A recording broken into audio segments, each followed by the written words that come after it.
Delia Marsh had exactly 10 minutes left on her lunch break when the black limousine flew off the overpass like a bullet ripped from its barrel. She was an electrical line worker, a widow raising her child alone, her wallet empty, and a stack of unpaid bills waiting on the kitchen table. She should have stood still like everyone else. She should have obeyed the armed bodyguards screaming at the crowd to back away. But through the cracked glass, she saw an elderly woman slipping away. So she ran toward it. She cut off the current sparking across the pavement, smashed through the crumpled door, and dragged the woman out of the car as it slid slowly toward the edge of the drop, saving a life that this city's entire underworld would one day be forced to remember. She had just saved the grandmother of the most feared crime boss in Holloway City. Now, the company wants to fire her. And that man has just made a decision. This woman's courage deserves to be repaid, and whoever staged that so-called accident will pay dearly for it. What Delia didn't know yet was that she had just walked straight into the heart of a war she never chose. If Delia's story touched your heart, please leave a like so we know you're still here, still watching, and still walking beside us. Don't forget to share this video with the people who need to be reminded that kindness has never been meaningless. And please subscribe to our channel so you won't miss the next deeply emotional stories waiting ahead. But to understand how this dark storm began, we must look back to the chaotic moments right after the crash. Minutes earlier, the older woman lay on the concrete floor, her chest rising and falling faintly but steadily. And that was all Delia needed to see to know she had won the race against death. The wail of sirens tore through the noon air as the ambulance pulled up. And then a team of paramedics rushed out with a stretcher and equipment, pushing Delia back with the practiced movements of people who had done this too many times to count. She stepped back a few paces, both hands hanging loose at her sides, and only then did she realize they were trembling violently. Thin cuts across the backs of her hands were leaking tiny drops of blood, dark red against skin smeared with road dust, but she could hardly feel the pain. Adrenaline was still roaring through her veins, making every sound around her seem as if it were echoing up from the bottom of a deep well. She watched the medical team place an oxygen mask over the old woman's pale face, heard them call out a few numbers, then saw them lift the stretcher, and that fragile body drifted into the belly of the ambulance like a leaf carried away by the current. The doors slammed shut. The siren screamed again, fading into the distance, then dissolving into the chaotic pulse of the city. Around her, the crowd still hadn't scattered. Dozens of phones were raised, their lenses aimed at her like soulless eyes, recording every movement, every ragged breath of the woman who had just done what no one else had dared to do. There were whispers. Someone called her a hero. Someone else pointed toward the limousine lying tilted beside the edge of the overpass, its shattered glass glittering beneath the sun. Delia couldn't hear anything clearly. She stood there, in the middle of all that noise, feeling as lost as a small island in the open sea. The two bodyguards still hadn't left. They stood a few steps away from her, their shoulders as broad as cabinet doors, their faces hard and unreadable. The taller one raised a hand to his ear, listening to something through the hidden earpiece, then turned to look at her with a gaze she couldn't understand. It wasn't gratitude. It wasn't anger either. It was something caught between two cliffs, something that looked both like caution and like a warning. He stepped closer, lowering his voice until only she could hear him over the noise. "You've just pulled your whole life onto a different road, and you don't even understand it yet," he said, each word dropping like a cold stone. "The woman you just saved isn't an ordinary old lady. You'll know soon enough, sooner than you think." Delia opened her mouth, wanting to demand an explanation, but he had already turned away, striding in the direction where the ambulance had disappeared, taking his companion with him and leaving her alone with that sentence hanging inside her mind like a dark storm cloud. She watched until their broad backs disappeared into the crowd, then lowered her gaze to her bloodied hands. His words were still echoing, planting in her chest a restless feeling she couldn't name, as if she had accidentally opened a door that should have been left untouched. A security guard from the complex ran over to ask if she was all right, handing her a piece of gauze while stammering something about calling first aid. Delia shook her head and said she was fine, that she only needed to get back to work. She quickly wiped her hands on the legs of her work pants, drew in a deep breath, and forced herself to walk as though nothing had happened. But that uneasy instinct kept clinging to her, heavy on her shoulders like the tool bag she carried every day. Her shift still wasn't over. There were still wires to inspect, still electrical panels waiting for her hands, still a little daughter waiting at home for her to return with a modest dinner.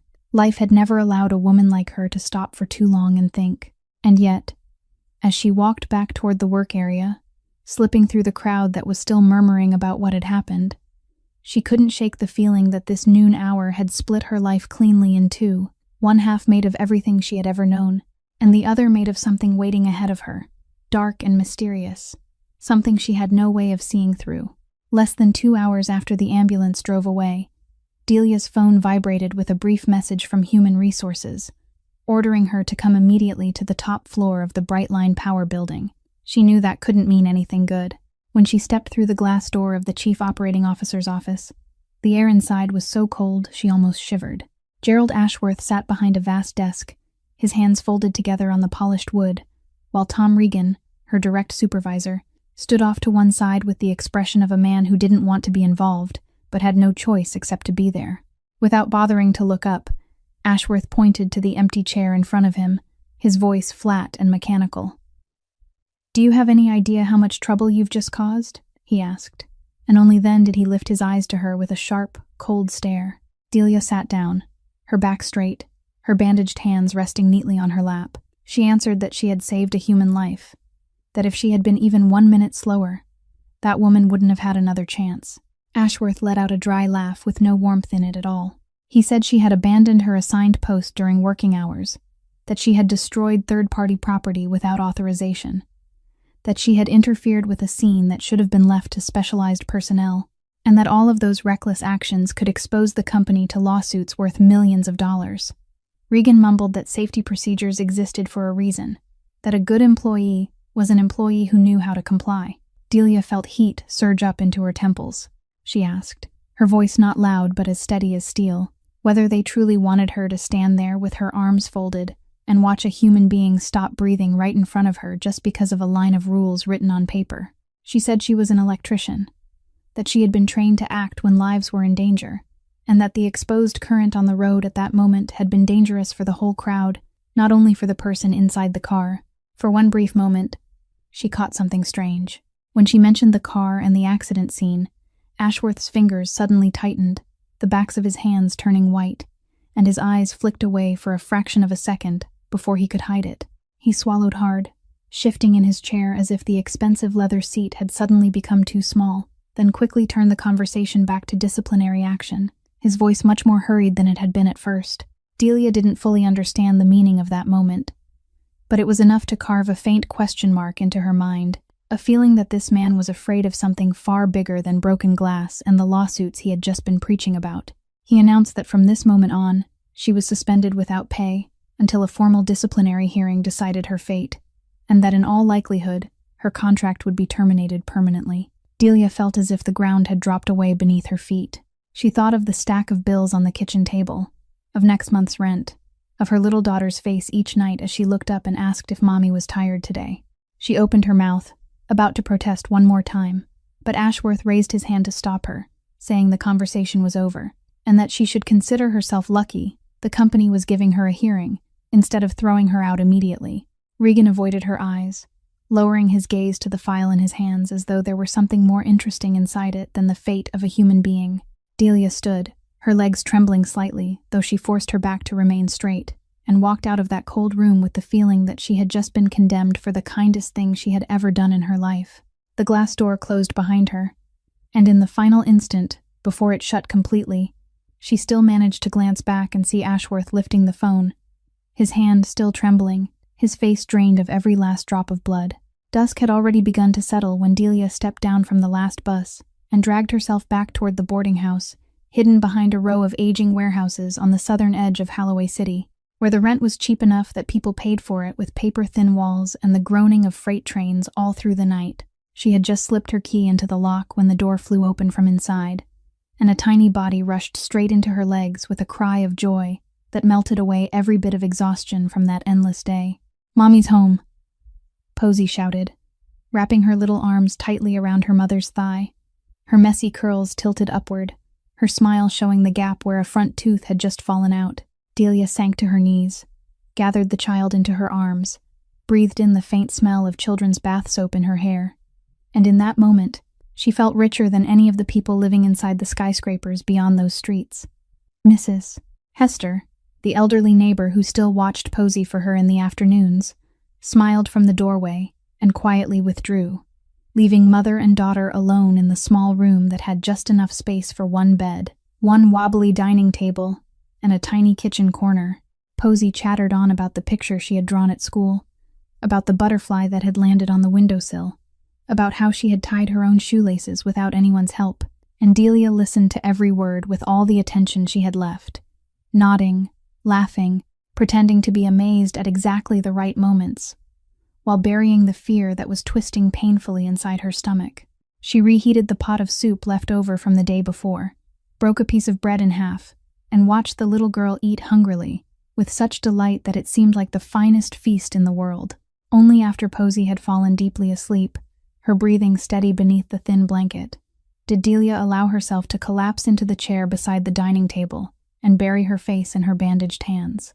The weak yellow light fell across the small photograph on the shelf, a picture of her and a gentle smiling man standing in front of a construction site, and her heart ached again with that familiar emptiness.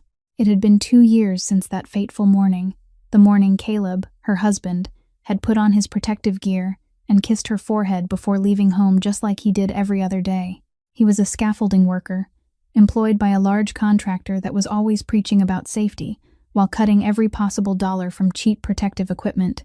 And on the day the scaffolding collapsed because of rusted bolts people had been warned about for a long time but had chosen to ignore, he was gone, leaving her alone with a small child and a mountain of debt from funeral costs and months without income. That company had paid her a pitiful settlement and then washed its hands of her. And Delia understood better than anyone the price of negligence dressed up in the costume of rules written on paper. She quickly wiped the corner of her eye, refusing to let herself cry any longer, because tears had never paid a single bill. Just then her phone vibrated, and the name glowing on the screen made her heart tighten. On the other end came the cold voice of the man, representing the loan she had been trying to hold off for months, reminding her that the final deadline was drawing near, and that if she couldn't pull together the full amount within the next few weeks, they would be forced to seize whatever she had left, including this tiny home. Delia gripped the phone tightly, glanced toward her sleeping daughter, and answered in a voice she fought to keep calm, saying she would find a way, even though inside, she no longer knew where there was anything left to hold on to. When the call ended, she sat motionless in the darkness for a long time, listening to the freight train groaning outside, and for the first time in many years, she felt the weight of life beginning to crush her shoulders. Across the city, in a room on the top floor of a glass tower overlooking all of Holloway City, as its lights began to come alive, Roderick Vance stood silently by the window with a glass of liquor he hadn't once brought to his lips when his phone rang. He was the man whose name the entire underworld knew but few dared to say aloud. The man who held the docks, the construction sites, and the hidden networks that no official dared touch, and he ruled his empire with silence far more often than with a roar. When the trembling voice on the other end reported that his grandmother had just been taken to the hospital in critical condition after a car accident, Roderick didn't raise his voice.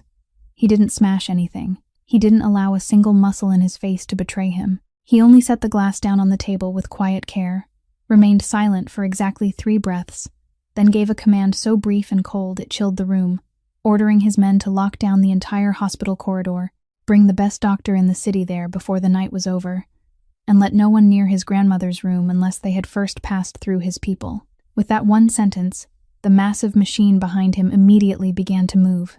Black cars rolled out of alleys. Phone calls were made. Doors that had once stayed shut suddenly opened before the Vance name as if it were a master key. His calm was more frightening than any rage could have been, because everyone who had ever worked under him understood that the quieter Roderick Vance became, the more violent the storm behind him would be. Margaret was the only person left in this world who could still make his hardened heart tremble, and the thought of her lying there, fragile on the line between life and death, stirred something inside him that he had buried a very long time ago. He arrived at the hospital before dawn, stood silently beside the bed, and looked at the pale face of the woman who had raised him, then left with a cold and merciless resolve. Back at his office, he ordered his people to gather everything connected to the accident: traffic camera footage, witness statements, diagrams of the scene, and he sat beneath the dim light, watching it again and again, in silence. At first, everything looked like an ordinary accident, a car losing control and veering off the overpass, but the more he watched, the more a restless discomfort grew inside him, like a loose thread catching against his finger. Her private driver was a man who had served his family for many years. A man so careful he was almost rigid, and yet somehow he had let the car surge forward at an unreasonable speed, right at a curve he had driven through hundreds of times.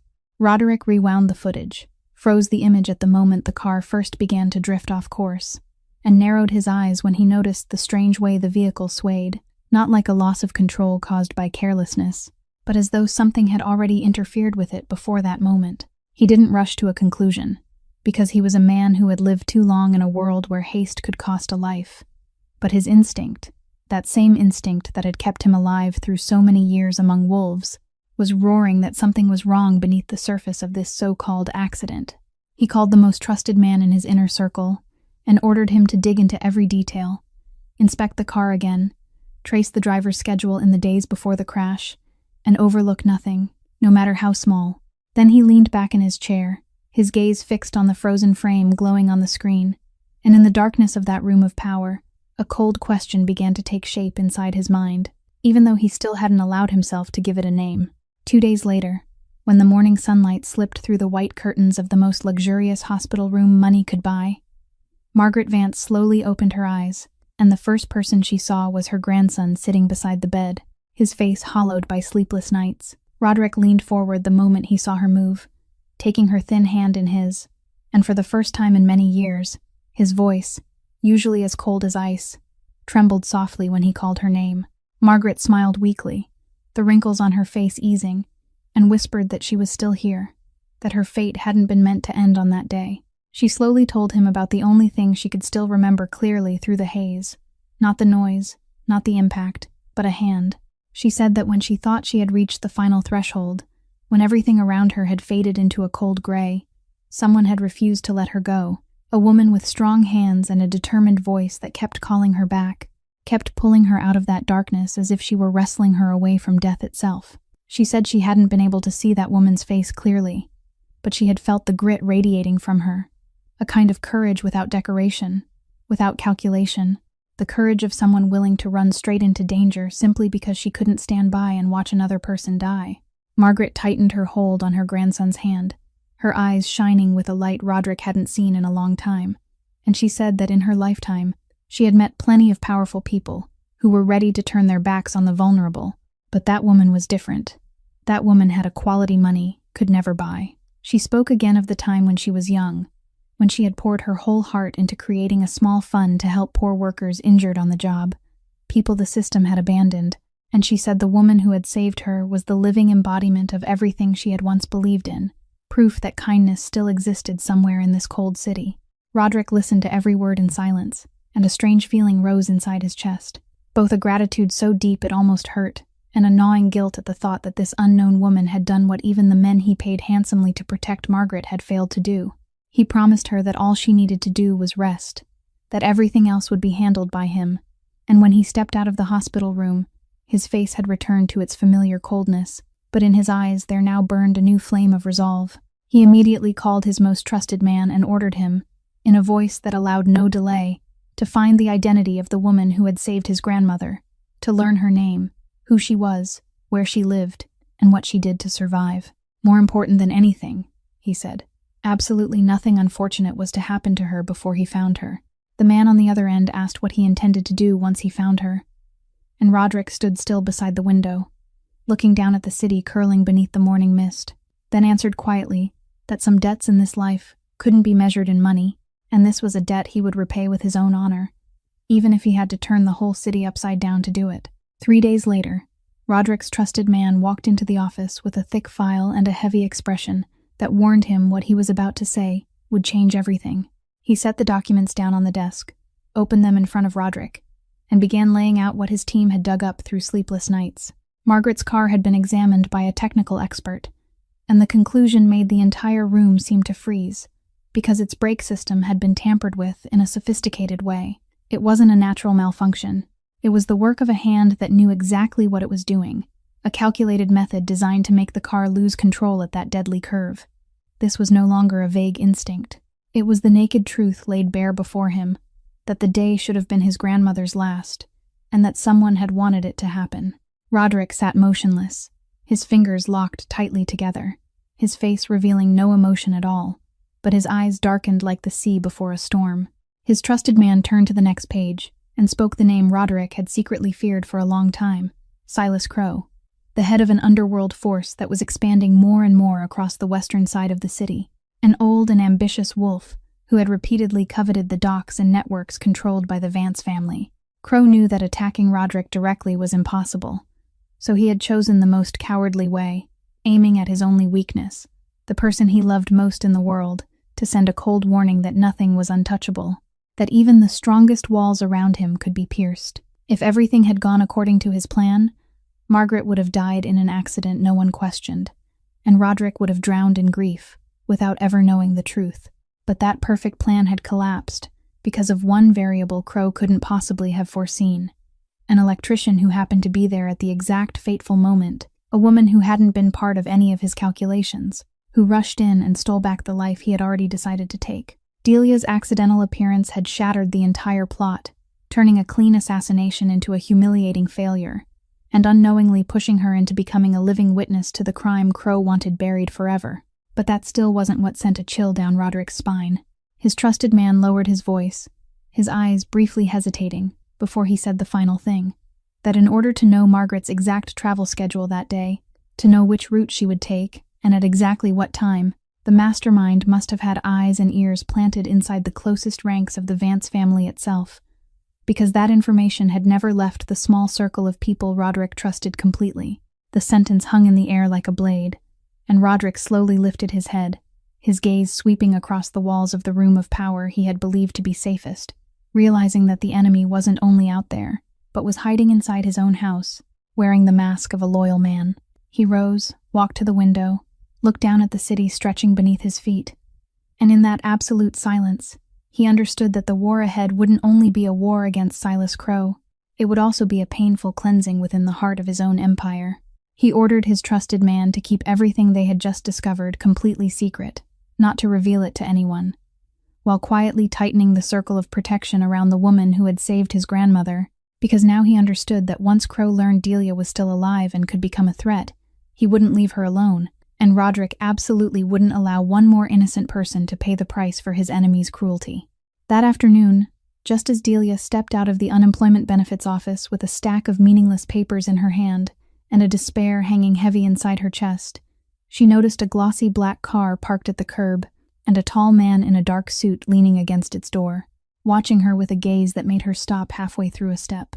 He didn't need to introduce himself, because the way the air around him seemed to sink, the way two other men stood several paces away with guarded postures, all of it said plainly that this was no ordinary man. He came closer, each step slow and deliberate, then spoke in a low, steady voice so cold it sent a chill through her, saying he was Roderick Vance, and that the woman whose life she had saved on that fateful day was his grandmother. Delia tightened her grip on the papers in her hand, her wary instinct rising inside her like an animal catching the scent of danger, and she answered that she had only done what anyone with a conscience would have done, that she didn't need anyone coming all the way here to remind her of it. Roderick tilted his head slightly, a brief trace of interest passing through his cold eyes, and he said she was wrong, because most people in this world would have chosen to stand still and look away, and what she had done that day was far rarer than she imagined. He said he hadn't come here just to offer empty thanks, but to ask for the chance to repay her, that he had the power to wipe away every trouble weighing on her shoulders, pay off all her debts, provide her daughter with a future she had never dared to dream of, and make certain no one would ever dare touch her again. An offer like that should have made her rejoice, but instead, Delia felt only a vague fear rising inside her, a deep caution warning her that no gift in this life was free, especially not from a man who gave off such a shadowed kind of power. She stepped back, lifted her head, and answered that she had seen more than enough glittering promises in her life to know they always came with a price, that she didn't know who he was in this city, but she didn't want to be involved, didn't want to owe anyone anything, because once a person was in debt, they were no longer free. Roderick watched her in silence for a long while, and instead of growing angry at such a blunt refusal, he felt a strange respect rising inside him, because it had been a very long time since anyone had dared stand before him and turn him down with eyes that didn't tremble. He said he understood her caution, but he also warned her that she was standing in the middle of a situation far more dangerous than she realized.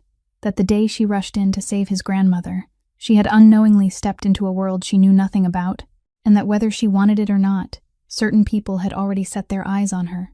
Delia felt a chill crawl down her spine as she remembered the cryptic words from that bodyguard back then, but she still forced herself to hold her ground, answering that she could take care of herself and her daughter just as she had always done all these years, and that she didn't need any savior at all. Roderick only gave a faint nod and didn't argue further, but before he turned away, he drew a simple card from his coat pocket, printed with nothing but a string of numbers, placed it in her hand, and said in a low, rough voice that when she realized she needed help, and she would realize it soon enough, all she had to do was call that number. Then he turned and walked away, leaving her standing in the middle of the sidewalk with the cold card in her hand and the instinctive feeling that her life had once again been pulled off its old course. The disciplinary hearing was only a few days away, and Delia knew that if she didn't find a way to protect herself, she would lose everything. So she decided to do the one thing her stubborn nature had always urged her to do: dig for the truth herself. An old coworker who still had a little sympathy for her secretly sent her a copy of the footage the company intended to present at the hearing, the video that was supposed to serve as evidence that she had recklessly destroyed property and abandoned her post. And when Delia sat in her cramped boarding house room and opened that footage on the screen of her aging computer, the blood in her body seemed to freeze with outrage.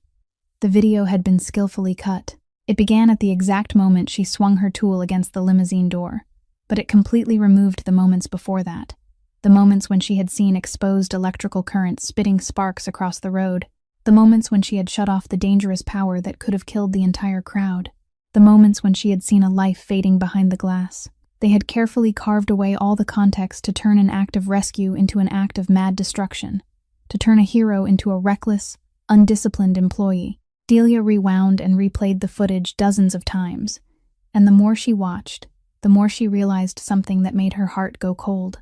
This couldn't have been a random edit or an accidental technical error.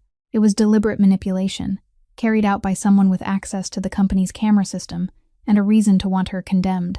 In her mind, the image of Gerald Ashworth suddenly returned, sitting in that cold room, the way his fingers had tightened until they turned white when she mentioned the car in the scene, the way his eyes had shifted away and his voice had suddenly become hurried, the way he had rushed to pick up the phone with a trembling hand the moment she walked out the door. At the time, she hadn't understood, but now every piece was beginning to fit together in a terrifying way. She remembered that the substation near the curve where the car had gone over had been deteriorating for a long time, that there had been complaints about the aging wiring and rotten insulation in that area, warnings the company's leadership, headed by Ashworth, had ignored for months in order to save money. If the truth about the exposed current that day came to light, if people learned that the company's own negligence had helped create a deadly dangerous scene, Ashworth would be the first one forced to bear responsibility, and his career would vanish like smoke. And so he had chosen to silence the truth by twisting it, placing all the blame on the electrician who had been brave enough to act, turning her into a scapegoat to hide his own carelessness.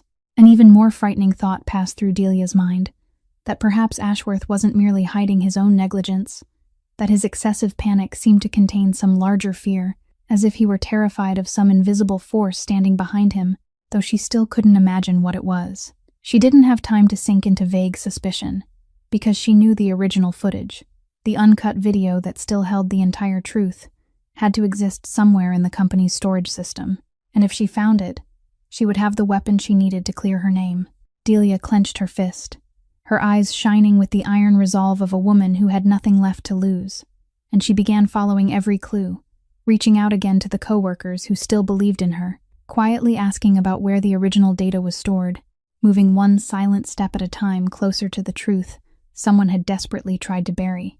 The deeper Delia dug in her search for the original video, the more she felt as if she were stirring up something far darker than she had imagined, and the feeling of being watched clung to her for days, as though some invisible pair of eyes was following every step she took. Then, one evening, after she had just coaxed Posey to sleep and was sitting beneath the weak yellow light, reviewing the pile of clues again, her phone vibrated with a message from an unfamiliar number. She opened it, and her whole body seemed to turn to stone. The message didn't threaten her with crude words. It was even crueler than that, because it only mentioned the name of the preschool Posey attended, along with the exact time the little girl was dismissed from class, and one cold sentence saying that some secrets were best left buried if she still wanted her daughter's afternoons to remain peaceful forever. There wasn't a single direct threat, not one violent word, but that deadly calm was exactly what made it terrifying, because it showed her that whoever stood behind it knew her most fragile weakness, knew the only thing in this world she would never dare to gamble with. Delia's heart hammered wildly inside her chest. Her hands shook uncontrollably, and a primitive fear, the fear of a mother whose small child had been threatened, surged up and drowned every clear thought inside her. She rushed to the bed, looked down at Posey's angelic face as she slept, listened to the child's steady, innocent breathing, and tears spilled from her eyes before she could hold them back, because her little girl knew nothing about the dark world waiting outside, still smiling in her dreams at a world where everything was good. Delia sat there for a long time, torn apart between terror and helplessness, not knowing whom she could ask for help, because she knew the police would only write up a report and leave it there, that they couldn't guard her child every hour of every day, and that a poor woman like her didn't have the strength to stand against an invisible force powerful enough to track even a child's school schedule. And then, in that moment of utter despair, her eyes stopped on the simple card, printed with nothing but a string of numbers, the card she had thrown into a drawer and tried to forget, and Roderick Vance's low, rough words came echoing back through her mind, telling her to call when she realized she needed help. She had sworn to herself that she would never get involved in his world, that she would never owe a man like him anything. But now, with her daughter's life placed on the scale, all her principles and all her pride became small. With trembling hands, she picked up the phone and dialed that number, and after only 2 rings, that familiar, calm, deep voice sounded on the other end. Delia tried to speak, but her voice broke apart. She stammered through the message, the school, the fear that was choking her chest, and Roderick listened in absolute silence, without interrupting her once. When she finished, he answered with only one sentence, that her daughter would be safe, that he promised her that, and there was such cold certainty in his voice that she believed him at once without needing another word of explanation. Less than half an hour later, she looked through the gap in the window and saw a car quietly parked at the corner of the street. 2 calm, watchful figures sitting inside. A silent presence she understood would, from that moment on, always be watching to protect her child. The next morning, when she took Posey to school, the little girl still held her mother's hand and skipped along, chattering without a care, completely unaware that strangers were quietly guarding her peace, and for the first time in days, Delia felt that the line between her world and Roderick Vance's world had been erased forever. On the morning of the disciplinary hearing, Delia walked into the large conference room at Brightline Power with her back straight and a small hard drive hidden inside her coat pocket, the weapon she had paid for with countless sleepless nights. Seated behind the long table was the disciplinary board, their faces stern, with Gerald Ashworth occupying the center seat with the smug look of a man who believed victory was already in his hands, while Tom Regan sat tucked off to one side, his eyes avoiding hers, too afraid to look directly at her. The hearing began, and Ashworth immediately presented the edited video, playing it on the large screen before the entire board, while he launched into a long accusation against her for destroying property and abandoning her post in a reckless and undisciplined manner, his voice thick with false moral outrage. When the footage ended, several members of the board frowned at her with judgment in their eyes, and Ashworth leaned back with the faintest smile appearing at the corner of his mouth, certain that her fate had been sealed. But Delia didn't tremble. She stood, her voice ringing out clearly and steadily in the silent room, saying that the video Mr. Ashworth had just shown them was only half the truth, a half that had been deliberately cut away to hide the most important thing, and that she was asking permission to show the board the whole story. She stepped forward, plugged the hard drive into the projector before anyone could stop her, and the original video began to play. The entire room fell silent as the unedited images appeared, the moments before she struck the car door, the instant the exposed current spat dangerous sparks across the wet road where the crowd was packed together, the moment she rushed in to cut the power and save the people around her from disaster, and the moment she saw a life fading behind the glass and made the decision any human being with a conscience would have had to make. Ashworth's face grew paler with every passing second of the footage. His smug smile vanished, and he began objecting in a panic, stammering that the video wasn't valid, that it had been obtained illegally, that it couldn't be accepted as evidence. But Delia didn't give him the chance. She turned to the board, her voice growing harder and more forceful with each word, exposing that the deteriorating substation in that area had been the subject of complaints for months, while leadership had ignored them to save money, that it was that negligence that had turned the accident scene into a deadly trap with exposed electrical current, and that the editing of the footage hadn't been meant to protect the company, but to conceal certain people's responsibility, turning her into a scapegoat, so no one would question the carelessness that had been allowed to continue for far too long. She asked Ashworth directly to his face, who had access to the camera system, who had ordered the footage edited, and why an act of saving a human life had been twisted into a crime with such deliberate intent. Ashworth shot to his feet, his face flushing red and then draining white, his mouth opening but no words coming out, sweat beading across his forehead, and his panic, now exposed before the entire board, spoke more loudly than any accusation could have. The board members turned toward one another and began whispering, the atmosphere in the room shifting completely, and for the first time since she had stepped into that room, Delia felt the scales of justice tipping toward her side. At that exact moment of unbearable tension, while Ashworth was still stammering and trying desperately to defend himself, the large door of the conference room suddenly opened, and a strange silence immediately fell, as every eye turned toward the man who had just entered, with a calm stride and an authority radiating from him that made the whole room seem to hold its breath. Roderick Vance had arrived, and his presence alone was enough to make Ashworth's face change from panic to true terror, as if he had just seen the worst nightmare of his life step across the threshold.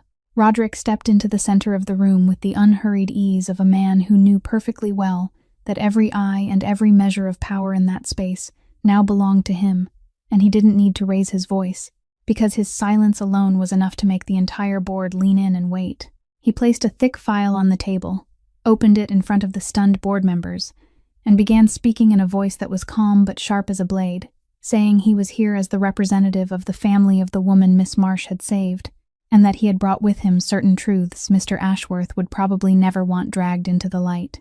He slowly turned page after page, and each one was another cut into Gerald Ashworth's respectable mask. He revealed that for years, Ashworth had turned maintenance cost cutting into a system in order to make the numbers on his reports look better, ignoring repeated warnings about deteriorating substations and aging power lines, placing the lives of countless workers and ordinary citizens in danger simply so he could climb higher on the ladder of prestige. He presented emails, internal records, and statements from employees who had once been pressured and forced into silence, painting a naked portrait of a man willing to trample the weakest people beneath him just to protect his own chair. Then his voice dropped even lower, and he delivered the final blow, revealing that the distortion of the video hadn't merely been meant to conceal negligence, but that Ashworth also had shady financial ties to outside forces, people who had backed him and pressured him to crush every investigation connected to Margaret's accident, and that the money he had taken to stay silent had now become the noose around his own neck. The whole room went dead still, and Ashworth stood there, his entire body shaking, his face drained of every drop of blood, his mouth moving but unable to produce a single word of defense, because Roderick had coldly sealed every escape route, one by one. Roderick didn't raise his voice. He didn't threaten. He only turned and looked straight into Ashworth's eyes, saying that from this moment on, every document he had just presented was already in the hands of the board of directors, the media, and the proper authorities, and that the empire of reputation Ashworth had built on lies and cruelty would collapse before sunset. That was the punishment of a man who didn't need fists, a cold and precise strike, aimed directly at the only things men like Ashworth truly valued: honor, status, and power. And when all of those things were stripped away in an instant, he had nothing left but naked humiliation before everyone who had once feared him. The disciplinary board immediately announced that all accusations against Delia were dismissed and that Ashworth would be suspended pending a full investigation, and when 2 security officers stepped in to escort him out of the room, Gerald Ashworth, the man who only moments earlier had been sitting in the highest seat with a smug smile on his face, now shuffled away like a ruined shadow, his life's career turning to ash in just a few short minutes. Delia stood motionless in the middle of the room, her chest rising and falling with emotion, both relieved that the truth had finally come to light, and shaken by the way Roderick Vance could decide a person's fate with nothing more than a few sheets of paper and a voice so calm it was almost chilling, and for the first time, she truly understood the scale of the world she had accidentally stepped into. That night, after the chaos of the hearing had settled, and Delia had returned to her daughter in a fragile, temporary peace, Roderick sat alone in the dark room high above the city, sipping his first glass of liquor in days. But his mind wasn't at ease, because he knew bringing Ashworth down had only cut away a rotten branch, while the poisoned root buried deep inside his own house still hadn't been torn out. Over the past several days, his most trusted man had quietly followed every thin thread, comparing every schedule, every phone call, every unusual transfer of money, and in the end, every trace led back to one person, a man who had stood inside the Vance family's inner circle for many years, a man Roderick had once trusted. When that name was confirmed, Roderick didn't rage. He only sat in silence for a long time, and in that moment, a flicker of pain passed through his usually cold eyes, the pain of a man realizing that the bitterest betrayals always come from hands we once held tightly. He summoned that man to an empty warehouse by the docks at midnight, where there was only Roderick, his trusted man, and a few silent figures standing guard in the dark corners. The traitor walked in with false confidence, still believing he hadn't been exposed. But the moment he saw Roderick's eyes, he understood that the game was over. Roderick didn't hurry. He slowly placed each piece of evidence on the old wooden table in the center of the warehouse. Bank statements, recordings, hidden photographs of secret meetings, each item set down like another brick, sealing off the last escape route of the man before him. In a low, even voice that was almost frightening, he asked whether the man knew the price of betraying someone who had once taken him in, whether he knew that Margaret had nearly paid with her life for the small profit he had stuffed into his own pocket. The traitor trembled and collapsed to his knees, stammering pleas, blaming circumstance, debts, and pressure from Silas Crowe.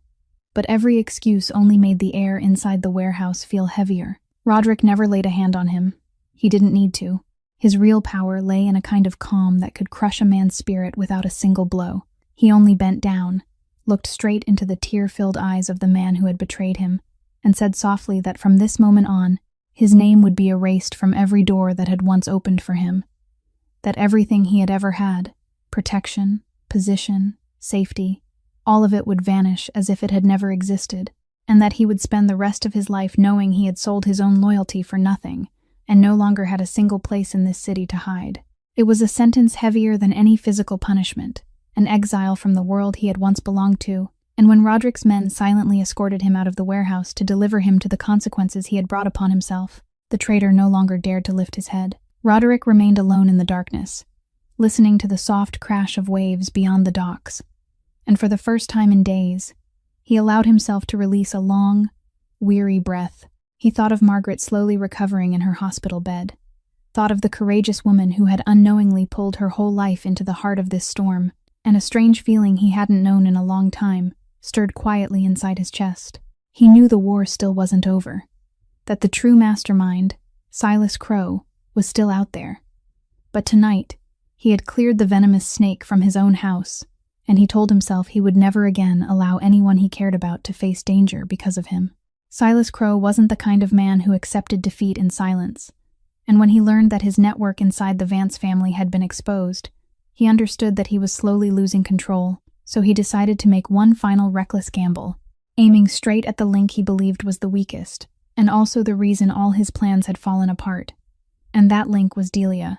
One evening, just after she left the boarding house to go to her extra night shift, Crowe's men followed her, forcing her old car onto an empty road leading toward the abandoned warehouses near the docks, where the sparse streetlights weren't bright enough to reveal the figures closing in around her.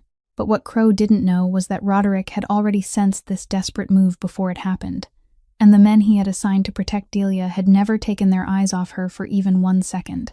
The moment her car was forced to stop and the strangers rushed out, a row of blinding headlights suddenly flared to life, tearing through the night, and Roderick's convoy swept in like a storm, cutting off every escape route Crowe's men had. Roderick stepped out of the car with a deadly calm in the middle of the chaos, and in an instant, his men surged forward and overpowered them. A fierce struggle broke out in the darkness around the warehouse, sharp blows, shouted commands, bodies rushing into one another, but everything unfolded with a cold discipline that showed Roderick's side had complete control. Delia crouched behind her car, her heart pounding, but she didn't collapse into helpless panic. With the quick instincts of an electrician used to facing danger, she managed to locate an outdoor breaker box nearby, and safely tripped the main switch, plunging the entire area into darkness at exactly the right moment, creating a flash of confusion that left Crow's men disoriented and made it easier for Roderick's people to subdue them. Amid that chaos, Silas Crow, a man used to pulling strings from the shadows and never having to face consequences himself, tried to slip away into the dark. But Roderick stopped him. The two men stood facing each other in the blackened warehouse, two underworld powers who had avoided a direct collision for years, now finally face to face. Crow growled threats, still trying to act as though he had control. But Roderick only looked at him with a gaze so flat and still, it was almost chilling, and said that Crow had made the greatest mistake of his life when he dared touch the people under Roderick's protection, that the day he ordered harm to an innocent elderly woman was the day he signed his own sentence.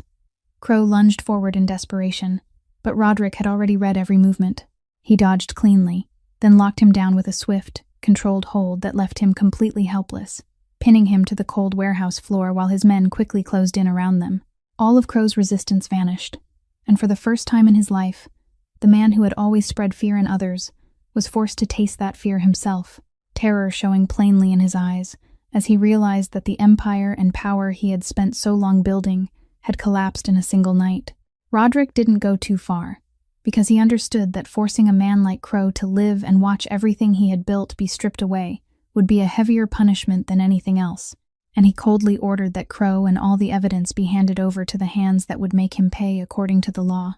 When everything was settled, and his men had completely subdued the attackers, Roderick turned back to find Delia and saw her standing there in the wreckage, trembling but still unbroken, her eyes holding a mixture of the fear she had just survived and a gratitude she couldn't put into words. And in the moment their gazes met, something invisible between two wounded people quietly changed forever. After that fateful night, Roderick took Delia to a small, quiet cafe that was still open late, where warm light fell across the old wooden walls. And for the first time since they had known each other, the two of them sat across from one another, not as a powerful crime lord and a woman trapped in the storm around him, but as two ordinary people, carrying their own private wounds. Delia was still trembling from everything she had just been through, and she asked him, in a voice both curious and cautious, why he was willing to turn the whole city upside down, willing to face the most dangerous men, all for one old woman and a stranger like her. Roderick remained silent for a long time, both hands wrapped around a cup of coffee that had already gone cold, his eyes distant as if he were reaching back toward some place in the past. Then he slowly began to speak, and his usually cold voice now carried a softness that very few people had ever been allowed to hear. He told her that he had lost both his father and mother when he was still a boy, that the world back then had become nothing to him but a pitch-black place with no way out, and that there had been a time when he thought he would be swallowed whole by resentment and despair. It was Margaret, the grandmother who had opened her arms and taken him in when there was no one else left, who had pulled him back from that edge, who had taught him that even in the cruelest world, kindness still existed, and who had never let go of him even after he had become the man he was today. He said she was the only thread connecting him to the human part still left inside him, the only reason his hardened heart still knew how to tremble, and that on the day he heard she was lying between life and death, he had felt as though he himself were being dragged back into that old darkness, back into the fear of losing someone he loved, a fear he had believed he had buried long ago. Then he lifted his eyes and looked straight into Delia's, saying that when he learned the person who had pulled his grandmother's life back from the hands of death wasn't one of the men he paid to protect her, but a strange woman who owed his family nothing, a woman who had rushed into danger simply because she couldn't stand by and watch someone die, he had felt something he didn't have the words to name, a deep gratitude mixed with a painful sense of guilt. Delia listened, and her own eyes grew blurred, because his story touched the very grief she had carried for so long. And she softly admitted that she understood what it felt like to lose the person she loved most, what it felt like to force herself to keep walking after the whole world had collapsed, because she too had lost her husband in a tragedy that should have been prevented.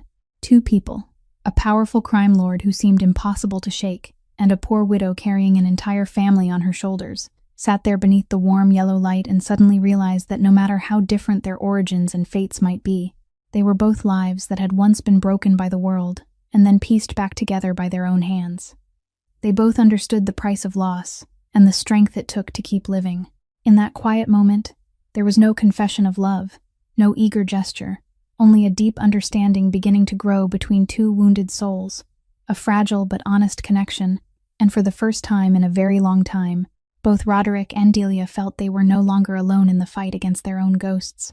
A few weeks later, when the waves from the incident had gradually settled, and Brightline Power was sinking into crisis after Ashworth's downfall and the exposure of countless violations, Roderick invited Delia to his office, but not to hand her a check or some glittering promise she had been guarding herself against.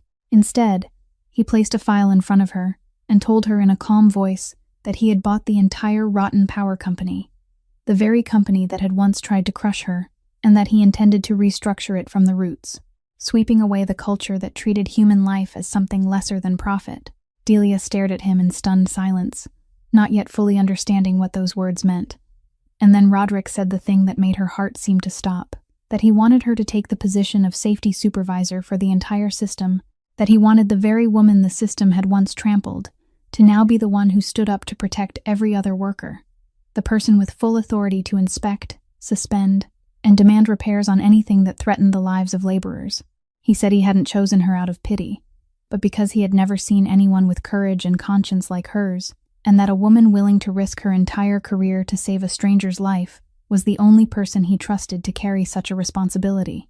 Delia sat there in silence, and in that moment, a choked wave of emotion rose inside her chest, because she understood this wasn't only a job or a chance to change her life. It was a kind of healing she had never dared to dream of. For the past 2 years, she had lived with a wound that throbbed quietly and never closed, the pain of losing her husband because of the negligence of people who placed money above human life, and now life was giving her the chance to turn that very tragedy into strength, to keep another wife from receiving the devastating news she had once been forced to bear, to protect workers like the man she had loved from that cruel fate. Tears rolled down her face, but they were no longer tears of despair. They were tears of release, as if the circle of grief that had followed her for so long had finally found a way to close with meaning and hope. Still, her natural pride wouldn't allow her to accept easily, and Delia lifted her eyes to look straight into Roderick's and said she would take the position, but under her own conditions. She said she wanted to work through her own ability, not under the shadow of his power, that every decision involving safety had to be respected absolutely and never influenced by any calculation of profit, and that she would leave immediately if she ever realized this job was only a form of charity or a thread meant to tie her to his world. Roderick looked at her, and across his usually cold face appeared the faint trace of a rare smile filled with respect, because that very toughness and unbreakable self-respect in her were the reasons he was certain he hadn't chosen the wrong person. He nodded and agreed to all of her conditions without the slightest hesitation, then said that was exactly why he needed her, because a system was only truly safe when the person leading it was someone who would never bow to pressure. When Delia walked out of that building with the file in her hands and a completely new future opening before her, she felt, for the first time in so many years, that the weight on her shoulders was no longer despair, but had become a mission, a road she would walk with all the pride and courage she had always carried within her. A few months later, beneath the clear blue sky of an early summer day, the substation that had once stood as a symbol of negligence and death had now been completely repaired, wearing a new look that was clean, solid, and safe. And around it, people held a small, warm celebration for the workers and their families. Cheerful voices and laughter rang throughout the area. Long tables were filled with food. Small flags fluttered in the wind. And in the middle of that joy-filled scene, Delia stood there in her brand-new safety supervisor uniform, her face glowing with a happiness she hadn't been able to fully feel in far too long. She had just been talking with a group of workers about the new safety procedures, when a tiny body came rushing toward her with a clear, bright call, and Posey threw herself into her mother's arms, her chubby cheeks flushed from running and playing, a wildflower in her hand that she had just picked. Delia lifted her daughter into her arms and spun once amid the little girl's giggles, and in that moment, every burden, every sorrow she had ever endured seemed to dissolve, leaving only the overflowing love between mother and child. Posey knew nothing at all about the dark world she and her mother had passed through. She only knew that her mother was happier now, that she smiled more often, and that dinner at home no longer carried the shadow of worry the way it once had. Just then, a luxurious car stopped in the distance, and Margaret stepped out, her steps steady again after the long days of recovery. She slowly walked toward Delia, And when the two women stood face to face, a quiet wave of emotion rose between them, because this was the first time they had truly met again since the fateful day that had tied their destinies together. Margaret took Delia's hands in hers, the very hands that had once fought death itself to pull her back, and said in a choked voice that she had waited a long time to thank, with her own words, the brave woman who had given her the chance to keep living, the chance to see beautiful days like this one. The two women embraced, a hug filled with understanding and gratitude that needed no words, and Margaret softly whispered that she hadn't been wrong about her, that the kindness she had believed in all her life truly still existed, alive and warm, right there in the woman standing before her. From a distance, leaning against his car, Roderick quietly watched the scene, not stepping forward, not breaking the sacred moment between the women, only standing there with the faintest smile at the corner of his mouth and a rare gentleness in his eyes, like a silent gatekeeper guarding the peace he had helped bring back. Delia Marsh's story reminds us of something simple yet profound, that a person's true worth never lies in appearance, status, or the money in their pocket, but in the courage to do what's right and in the kindness that knows how to place human life above everything else, and that the dignity of a good heart is something no force can ever buy or break, no matter how cruel the circumstances may be. Sometimes, in the darkest hours of life, one small act of kindness can light a flame that changes the fate of many people. If Delia's story touched your heart, please leave a like so we know you're still listening, and don't hesitate to share this video with the people you love who need to be reminded that kindness has never been meaningless. Please subscribe to our channel so every day you can hear more meaningful stories that move the heart.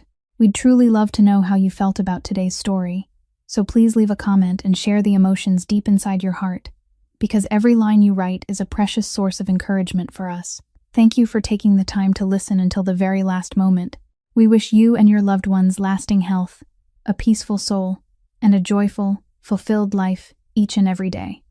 Goodbye, and we'll see you again in the next stories.